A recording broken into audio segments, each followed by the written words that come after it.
My phone rang at exactly 2:17 in the morning. The message on my screen stole every bit of sleep from my eyes. It had only 3 words. Blue Lantern 7. My heart started pounding. Because those were the 3 words I prayed I would never see. If my daughter had sent that message, she was not asking for help. She was telling me she believed she might not survive the night. Before the sun came up, my son-in-law was going to discover that he had made the biggest mistake of his life. My name is John Carter. I was 71 years old, and more than 20 years earlier, my daughter Emily and I created a secret distress code after my wife passed away. I told Emily that if she was ever trapped and could not safely call me, she should send only those 3 words. She looked at me, held my hand, and promised she would never use them unless there was no other choice. In more than 2 decades, she never did, until that night. I called her immediately. She did not answer. I called again. Nothing. I knew better than to waste another minute. I grabbed my keys, put on my jacket, and walked straight to my car. The streets were almost empty, but every red light felt like someone was trying to stop me. I kept asking myself the same question. What could have happened inside Emily's home that forced her to send our secret code? I remembered our last dinner together only 3 days earlier. She smiled through the whole evening, but now I realized something was different. More than once, Ryan answered questions before she could speak. More than once, I noticed Emily quietly looking at the floor. At the time, I ignored it. During that drive, I wished I had not. 25 minutes later, I stopped outside their house. The porch light was off. Emily always left it on at night. Every curtain was closed, and the house was completely silent. I walked to the front door and knocked hard. After a few seconds, Ryan opened it just enough to look outside. He looked surprised to see me standing there. "John, what are you doing here?" he asked. I looked straight into his eyes. "Where is Emily?" He forced a smile. "She is asleep. You should come back tomorrow." Before I could answer, I heard something upstairs. It was not loud. It sounded like someone had dropped a heavy object on the floor. Ryan quickly looked behind him, then back at me. That one small movement told me he was hiding something. I took one step toward the doorway. "Move," his smile disappeared. "You are not coming into my house," he said. We stood there in complete silence. He believed he was stopping nothing more than an old father. He had no idea that Emily had trusted me with that secret code for one reason only. She knew that if those 3 words ever reached me, I would never turn back. Ryan kept blocking the doorway, but I did not move. I looked past him, hoping to catch even the smallest sign that Emily was all right. Instead, I heard another sound from upstairs. It was soft, almost impossible to notice, but I knew my daughter well enough to recognize it. Someone was moving carefully, as if they did not want to be heard. Ryan quickly stepped sideways, trying to block my view of the staircase. That only made me more certain that Emily was upstairs. I looked at him and said, "Call her down. I will leave the moment I see she is safe." Ryan folded his arms and shook his head. "She is sleeping. You are making a problem out of nothing." His words sounded calm, but sweat was running down the side of his face. I had seen that look before. It was the face of a man trying to stay in control while everything around him was falling apart. I raised my voice. "Emily, it is Dad. I am here." For a moment, the whole house became silent. Then I heard 3 slow knocks from the second floor. Knock, knock, knock. My heart skipped a beat. Emily was answering me without speaking. Years ago, when she was a little girl, we used 3 knocks whenever we needed to send a message without anyone else noticing. She remembered. She was telling me she was alive. Ryan turned pale the moment the knocks echoed through the house. He knew I had heard them. Without waiting another second, I pushed the door open and stepped inside. Ryan grabbed my arm and tried to pull me back. "You cannot go up there," he shouted. I pulled my arm free and looked around the living room. A broken lamp lay on the floor. A family picture had been smashed against the wall. One of Emily's shoes was near the stairs. The other was nowhere to be seen. Nothing about that room looked normal. Nothing about it looked peaceful. Ryan moved in front of the staircase again. His voice became louder. "Leave now, John." I looked him straight in the eyes and quietly answered, "Not until I see my daughter." For a few long seconds, neither of us moved. Then I heard it, a weak voice from upstairs. "Dad." It was barely louder than a whisper. But I knew that voice. Emily was calling for me. I heard the key turn on the other side of the bedroom door, and for a second the whole house became silent. I kept my hand on the doorknob, waiting for the door to open, but it did not move. Then I heard Emily's weak voice again. "Dad, do not leave." Those 4 words erased every doubt from my mind. She was inside and she needed me. Ryan stepped closer and grabbed my arm. "John, stop this right now," he said. I pulled my arm away and looked straight into his eyes. "You have one last chance to open this door yourself." He shook his head. "You are making a mistake." I ignored him and knocked again. "Emily, move away from the door." A few seconds later, I heard slow footsteps inside the room, followed by complete silence. I wrapped both hands around the doorknob and pushed as hard as I could. The door did not move. It was locked from the outside. That was when I noticed a small key hanging from Ryan's hand. He had been holding it the whole time. My heart filled with anger. "Give me the key," I said. Ryan took 2 steps back and closed his fist around it. No, before either of us could move again, something hit the bedroom door from the inside. The sound echoed through the hallway. Then I heard Emily crying, "Dad, please." Ryan turned toward the door for only a second, and that was all I needed. I stepped forward and grabbed his wrist. The key slipped from his hand, bounced across the wooden floor, and stopped only a few feet away. We both rushed toward it at the same time. I reached it first. Ryan tried to pull me back, but I pushed him aside, picked up the key, and hurried to the bedroom door. My hands were shaking so badly that it took me 2 tries before the key finally slid into the lock. I took a deep breath and slowly turned it. Behind that door was the answer to every question I had asked since 2:17 that morning, and I knew nothing would ever be the same once I opened it. I closed my hand around the folded piece of paper without letting Ryan see it. Emily stood behind me, still holding my arm, and I could feel her hands shaking. Ryan tried to smile as if nothing serious had happened. "John, you are misunderstanding everything," he said. "We only had an argument." I looked at the bruise on Emily's face, then at the broken chair near the window. Nothing in that room looked like a simple argument. I quietly asked Emily, "Do you want to leave with me?" She looked at Ryan for a second, then back at me. Before she could answer, Ryan interrupted. "She is not going anywhere." His voice was louder than before, but I noticed something different. He was no longer confident.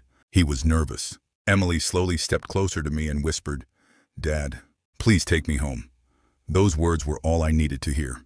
I gently held her hand and started walking toward the bedroom door. Ryan quickly moved in front of us and blocked the way. "Nobody is leaving this house," he said. I looked straight into his eyes and calmly replied, "Move." Instead of moving, he reached into his pocket and pulled out his phone. "If you take one more step, I will tell the police you broke into my house." I did not answer. I simply looked at Emily. She quietly nodded and said, "He already deleted the videos from the cameras. He planned this." Ryan's face turned pale. He had not expected Emily to say that. For the first time that night, he looked truly frightened. I slowly opened my hand and felt the folded paper. Emily had secretly given me only moments earlier. Whatever was written on it had become more important than anything Ryan was saying. I carefully unfolded the paper while keeping my eyes on him. The first line was enough to make my heart race. Emily had written only one sentence: "Dad, do not trust anyone. He is not working alone." I read Emily's note one more time. "Dad, do not trust anyone. He is not working alone." My heart skipped a beat. I quietly folded the paper and slipped it into my pocket before Ryan could notice. I looked at Emily, but she avoided my eyes. She was trying to tell me something without saying it out loud. That meant someone else could arrive at any moment. Ryan suddenly became calm again. He stepped away from the bedroom door and said, "Fine. If Emily wants to leave, take her." His sudden change made no sense. Just a minute earlier, he was doing everything he could to stop us. Now he was letting us walk away without a fight. I had learned long ago that when a dangerous person becomes calm too quickly, it usually means they already have another plan. I took Emily's hand and slowly walked downstairs. She stayed close to me and never looked back. As we reached the front door, I noticed Ryan quietly typing something on his phone behind us. He pressed send and slipped the phone back into his pocket before pretending nothing had happened. Emily saw it too. She squeezed my hand tightly and whispered, "We have to leave now." I opened the front door and we stepped outside. The cool night air hit my face, but I immediately realized something was wrong. A black SUV that had not been there before was now parked across the street. Its engine was still running and the headlights were off. 2 men were sitting inside without moving. They were watching the house. I quietly guided Emily toward my car without looking at them. Before we reached it, one of the SUV doors slowly opened. A tall man stepped out and looked directly at me. Then he smiled.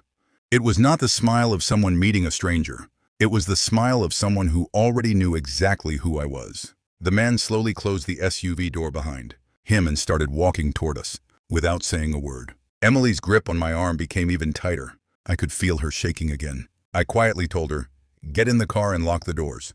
Do not come out unless I tell you."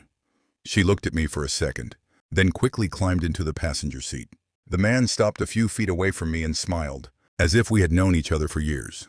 "John Carter," he said. "It has been a long time." I stared at him, trying to remember where I had seen his face before, but nothing came to mind. "Do I know you?" I asked. He laughed softly. "You do not remember me, but I remember you." Before I could ask another question, Ryan walked out of the house and stood beside him. The fear that had been on Ryan's face only moments earlier had disappeared. He looked confident again, as if help had finally arrived. That confirmed what Emily had written in her note. Ryan had not been acting alone. The stranger looked at Emily sitting inside my car and then turned back to me. "This is bigger than a family argument," he said. "If you leave tonight, a lot of people are going to have serious problems." I looked straight into his eyes and replied, "The only thing I care about is taking my daughter home." His smile disappeared. "You still think this is about your daughter?" Those words caught my attention immediately. If this was not only about Emily, then why had Ryan trapped her inside the house? Before I could ask, the stranger reached into his coat and pulled out an old photograph. He held it up where I could see it. The picture showed a much younger version of me standing beside a man I had not seen in more than 30 years. My heart froze. I had buried that part of my life a long time ago, and I never imagined it would return through my own daughter's front yard. The stranger looked at my face, smiled again, and quietly said, "Now you remember." "Do not you, John?" I stared at the photograph in the man's hand, and for the first time that night, I felt something other than fear or anger. I felt the weight of a past I had spent decades trying to forget. The picture showed me standing beside a man named Michael Reed. 30 years earlier, Michael was someone I trusted more than anyone. We worked together, shared secrets, and built something that changed both our lives forever. But after one terrible night, Michael disappeared, and I promised myself I would never return to that world again. I looked at the stranger and asked, "Who are you?" He smiled and answered, "My name is David Reed. Michael was my father." The moment he said those words, everything around me became clear. This was not a random attack. This was planned. Someone had waited years for this night. Ryan stepped forward and said, "Now you understand why you should have stayed out of this." I turned toward him, and I could not believe what I was hearing. My own son-in-law knew about my past. He knew exactly who I was, and he still believed he could threaten my family. Emily opened the car door slightly and whispered, "Dad, I tried to tell you. Ryan found something about you." I looked at her and asked, "What did he find?" Before she could answer, David interrupted, "Your daughter does not know the whole story. She only knows that her father was not the simple retired man everyone believed he was." I stayed silent because I knew there was a reason. They were bringing up my past tonight. They wanted something from me, something they believed I still had. David stepped closer and said, 30 years ago, you took something from my father. Something worth millions. Something that was supposed to belong to us." I looked at him and replied, "Your father made his choices. I did what I had to do." Ryan laughed quietly. "That is the problem, John. You always think you are the one protecting people. But this time, you are the reason your daughter is in danger." My hands tightened into fists. I had spent years hiding my past because I wanted Emily to have a normal life. I wanted her to know me as a father, not as the person I used to be. But now my past had found me, and it had reached the one person I loved most. Then David said something that made my entire body freeze. "John, your daughter was never the target. She was only the way to bring you back." I looked at Emily through the car window, and I realized this night was not about saving my daughter from Ryan. It was about uncovering a secret I had, buried for 30 years, and now everyone involved wanted the truth. I stared at the photograph in David's hand, unable to take my eyes away from it. The small wooden box in Emily's hands was the same box I had hidden from the world for more than 30 years. I never imagined it would appear again, and I never imagined it would be connected to the worst night of my daughter's life. My mind went back to the day I gave that box to Emily. She was only 12 years old. She did not know what was inside. To her, it was just an old box her father wanted her to keep safe. I told her it was something important, but I never explained why. I thought keeping her away from my past was the best way to protect her. I was wrong. David stepped closer and said, "You spent years hiding the truth from everyone, John, but secrets do not disappear. They wait." I looked at Ryan with disappointment. You married my daughter because of this? Ryan looked away. He did not answer. That silence hurt more than his lies. Emily opened the car door and stepped out slowly. Dad, what is he talking about? What is inside that box? I looked at her and saw the confusion in her eyes. She deserved the truth, but I also knew the truth could change everything. Before I could answer, David spoke. Your father wants you to believe he was just a quiet old man. He wants you to believe his past ended decades ago. But your father was someone powerful, someone many people feared. I looked at him and said, Enough. My voice was calm, but everyone became silent. You do not get to tell my daughter who I was. Not after using her to bring me here, David smiled. Then tell her yourself. The words hit harder than I expected. I looked at Emily, and I knew the time had come. I could no longer protect her by hiding the truth. Emily, I said quietly, there are things about my life that I never told you because I wanted you to have a normal childhood. I wanted you to see me as your father, not as the man I used to be. She looked at me with tears in her eyes. What did you do, Dad? I took a deep breath. Before I could answer, Ryan suddenly stepped forward. You should ask him what happened 30 years ago. You should ask him why. Michael Reed disappeared. My eyes moved toward Ryan. He knew too much. Much more than he should have known. Then I understood something that made my stomach turn. Ryan was not just helping David. He had been searching for my past long before tonight. And there was only one reason someone would spend years trying to uncover who John Carter really was. They were afraid of what I knew. And they were willing to destroy my family to find it. I looked at Ryan standing beside David.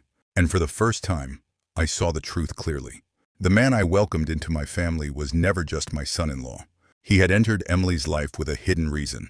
And every smile, every kind word, and every moment of trust had been part of a plan. The pain on Emily's face was something I would never forget. She was not only hurt because of what happened that night. She was hurt because she realized the person she loved had been hiding the truth from her for years. Ryan, she said quietly, how long did you know about my father? Ryan looked away. He did not answer immediately, and that silence told us more than his words could. Longer than you think, he finally said. Emily took a step back, and I saw tears in her eyes. I wanted to protect her from this pain, but I knew the truth had already reached her. David watched everything without emotion. He was not interested in our family falling apart. He only cared about one thing, the box, the secret I had hidden for 30 years. I turned toward him and said, You used my daughter because you were too afraid to face me. David smiled slightly. No, John. I knew exactly how to bring you here. You would never come for yourself, but you would always come for Emily. He was right. That was the one thing he understood about me. My daughter was my weakness and my strength. But he did not understand something else. Years of living a quiet life did not erase the person I used to be. I looked at David and asked, What do you think is inside that box? His expression became serious. The truth. The evidence your father kept. The thing that can destroy powerful people who have been hiding for decades. I stayed silent, because I knew there was more to this story than David understood. The box was important, but it was not the only secret connected to my past.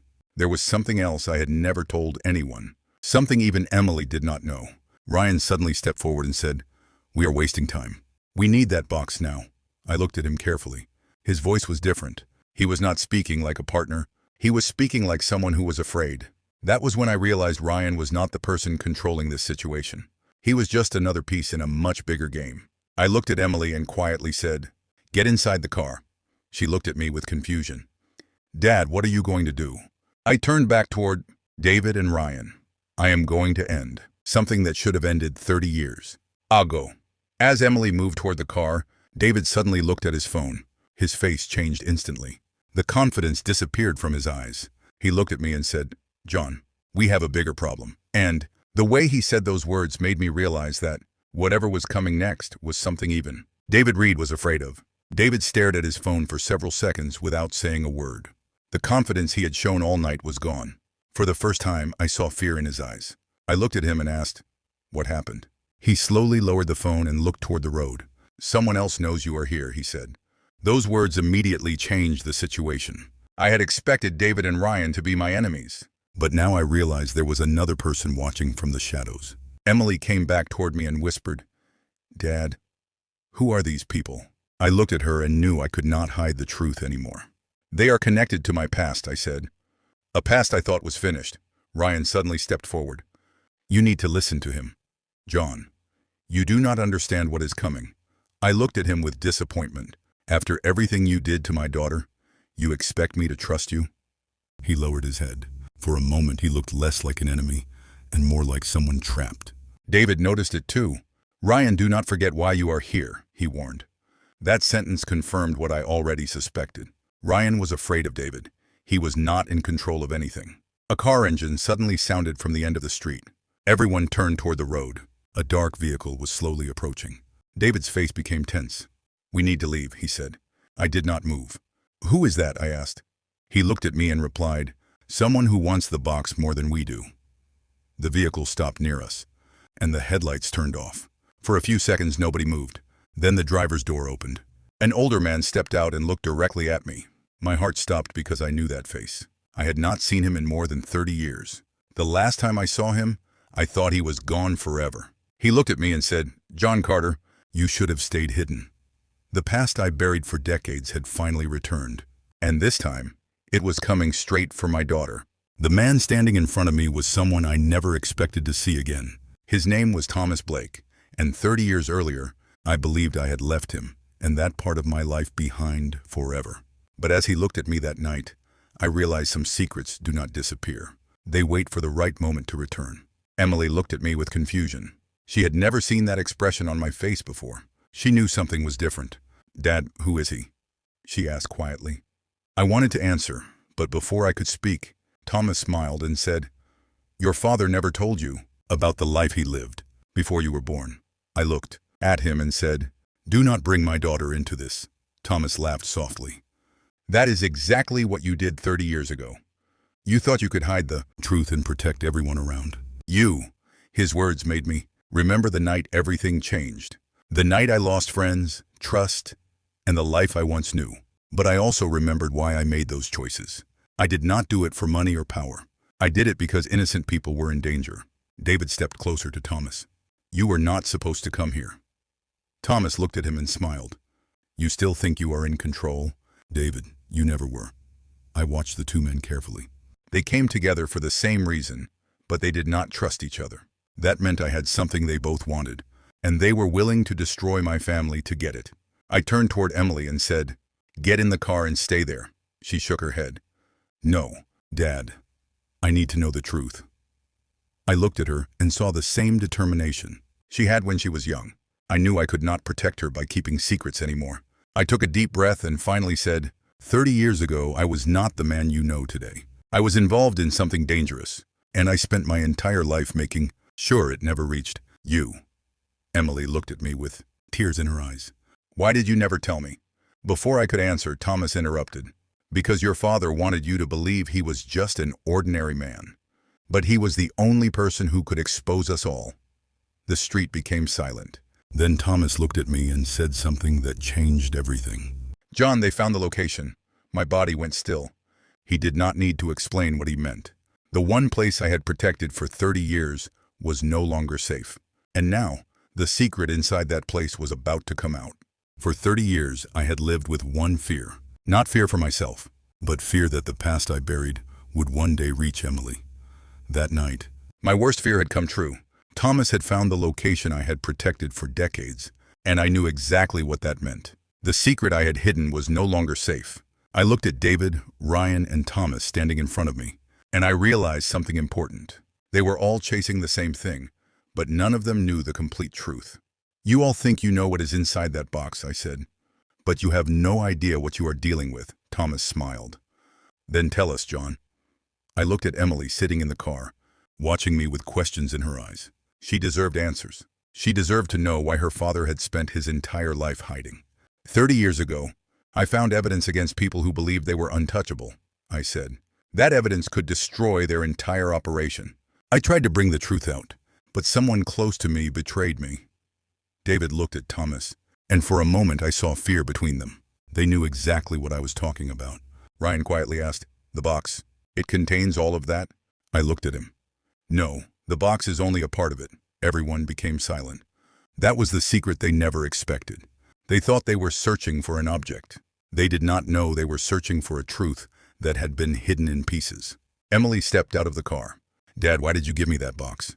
I looked at her and remembered the day I placed it in her hands. I had not given it to her because I wanted her to protect a secret. I gave it to her because I wanted the truth to survive, even if something happened to me. Because I trusted you more than anyone in this world, I said. Before Emily could reply, a loud sound came from the street. Everyone turned. Another vehicle had arrived. This time, nobody stepped out immediately. Thomas looked worried. David looked confused. Ryan looked terrified. I knew then that this was not another person coming for the box. This was someone they were all afraid of. The door finally opened, and a voice came from the darkness. John Carter, you should have destroyed that evidence 30 years ago. I froze. I knew that voice. It was the voice of the person who started everything. And after all these years, he had finally come to finish what he began. The voice from the darkness brought back memories I had spent 30 years trying to bury. I watched as an older man stepped out of the vehicle, and the moment I saw his face, I knew exactly who he was. His name was Richard Hale. He was the person who had started everything all those years ago. He was the reason I walked away from my old life and chose to become just John Carter, a quiet father who wanted nothing more than peace. Emily looked at me and whispered, Dad, who is he? I could see the fear in her eyes, but this time I did not look away. He is the man I thought I would never see again, I said. Richard smiled. You always were good at hiding, John, but you made one mistake. You kept the evidence. I stepped forward. You hurt my daughter to find something you could never control. Richard looked at Ryan, and Ryan immediately lowered his head. That told me everything. Ryan had not only been working with David, he had been caught in a much bigger plan. Emily looked at her husband with disbelief. You knew about all of this? Ryan tried to speak, but no words came out. The man she trusted had finally been exposed. Richard slowly walked closer and said, Give me the box. John, this ends tonight. I looked at him and remembered the night 30 years ago when he thought he had won. He believed he had destroyed every piece of evidence against him. He did not know that I had prepared for that moment. He did not know I had hidden copies. He did not know I had spent years waiting for the right time. I looked at David and Thomas and said, You all came here thinking you were hunting me, but you never realized you were walking into my plan. Their faces changed. For the first time, they looked uncertain. Emily looked at me in surprise. Dad, what are you saying? I took a deep breath. I knew one day someone would come looking for the truth. That is why I never stopped preparing. Richard's expression became serious. You are lying, I smiled slightly. That is what you always believed about me. You thought I was just someone who could be pushed aside. I reached into my jacket and pulled out my phone. Everyone watched as I pressed one button. A recording started playing. It was a conversation between Ryan and David from earlier that night. Their voices filled the street, revealing everything they had planned. Ryan looked shocked. David's face turned pale. Richard looked angry. I had not spent 30 years hiding because I was afraid. I had spent 30 years waiting. And now the people who destroyed my family were finally about to face the truth they tried so hard to bury. The recording continued playing, and every word Ryan and David had spoken that night exposed the truth they tried to hide. Emily stood beside me in complete silence, listening as her husband admitted that he had entered her life with a hidden purpose. I could see the pain on her face, but I also saw something else. She was finally free from the lies that had controlled her for years. Richard stepped forward, his anger growing. You think this changes anything, John? He said. You still have nothing. I looked at him calmly and replied, You still do not understand. The recording was never the only thing I kept. His expression changed. He knew there was something else. For 30 years, Richard had believed he had destroyed every piece of evidence connected to his actions. He believed I was running away from my past. He never understood that I was protecting the truth until the right moment came. Thomas looked at me and asked, What else do you have? I looked at him and said, The reason you all came here tonight. Everyone became silent. I reached into my pocket and pulled out a small key. It was old, scratched, and almost forgotten by everyone except me. Emily looked at it with confusion. Dad, what is that? I looked at her and said, This key opens the place where everything started. Richard's face changed instantly. For the first time that night, he looked afraid. You cannot do this, he said. I looked at him and remembered all the years I spent pretending my past did not exist. I remembered every birthday I missed because I was protecting my family. I remembered every night I wondered if my secrets would ever reach Emily. You took 30 years from me, I said quietly, but you will not take another second from my daughter." Richard moved closer, but before he could say anything, the sound of police sirens filled the street. Everyone turned toward the road. Red and blue lights appeared in the distance. David looked confused. Ryan looked terrified. Richard looked directly at me and whispered, "You called them." I nodded. I knew this night would come.